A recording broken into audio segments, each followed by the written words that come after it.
guys, what is up? What's going on?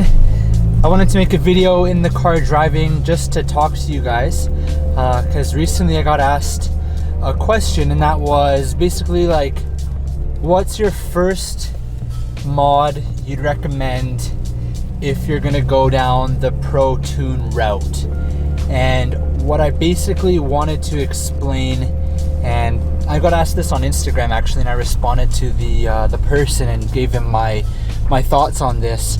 But if you're gonna go the protune route, which I would recommend, the Cobb off-the-shelf tune isn't that amazing. Like, it's okay for the first bit, and it seems like it's okay, but you'll just constantly see your dam dropping to 875 at least once a week. I promise you, no matter what you do, it will drop to 875 no matter what gas you put, no matter the climate or the conditions you're in. It just isn't that amazing.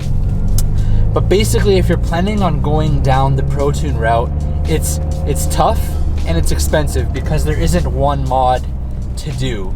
You kind of have to do all of the mods you want at the same time, unless you want to spend another $300 to $500 after each time you add something to retune your car. Because every time you add something, it obviously changes the performance and everything about how your car works. So this guy messaged me and said he wanted to do one mod. He wanted to do like the intake or the TGVs. And I said, well, if you're gonna do anything, you basically gotta just do it all. You can get away with doing an intake without a tune. The parent intake doesn't require a tune, and then it just basically makes it sound a bit better. You might get like one more horsepower, but ultimately it just sounds really good. If you guys saw that video where I did like just the sound effects of that, I love it. But basically, you can't do just the TGVs either. You kind of got to do the TGVs, the EGRs. They kind of go hand in hand. And then once you're at that point, you might as well do the boost controller. And then if you're taking your boost control off, maybe you want to do the inlet hose. If you're doing the inlet hose, maybe you want to do the intake.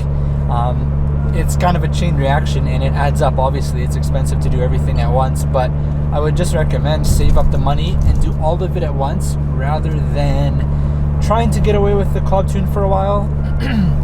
And take that experience from me, because I ran the Cobb tune for like 5 months. Then I switched over to the MAP tune for almost a year, another 6 months, 7 months, quite a while. And each time I changed it, I thought that was amazing because the car felt a little bit different. It felt a little bit faster. But now running the Ron Watson tune, I can't say, I honestly have to just say go with a Pro Tune from the start. It makes all the difference. The car performs so well, like so smooth. The dam has been 1.00 for like 7 months straight now at this point. It has not dropped once, ever.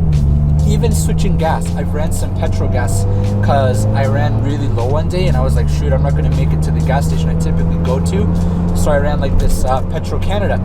Still ran so well. I was surprised because I thought for sure I'm going to see my dam drop, but nope, it ran perfect. So I hope that kind of helps if you're wondering like what first mod you can do if you're going to be going down the Pro Tune route.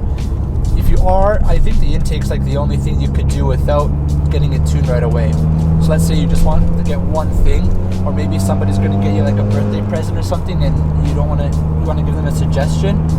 You could say like the intake, because you know you don't need the tune for that, or even the parent turbo inlet hose. But that doesn't really do too much in terms of like helping you get a tune. It just is a bit more airflow into the turbo. But everything all together, when you give all those mods to Ron, right, you tell him everything you have in the email, you list it all out, everything. He takes it all into account, right? All of those things combined together is what makes up the whole fact of getting a Pro Tune. So hopefully that helps, guys. I get asked that question quite a lot, actually. I did at least twice last week, and then a few weeks ago I got asked it. So specifically the guy was wanting the intake. So you can do it, but just keep in mind everything I just said. Thanks guys for watching. If you have any other thoughts or suggestions or feedback on this, leave a comment below. We can discuss it more. I always like talking with you guys, so if you leave a comment, then we can chat more about these different mods and stuff on what you would do if you're going down the Pro Tune route. See you guys in the next video, and I hope you're having a great day or night, whatever it is where you are.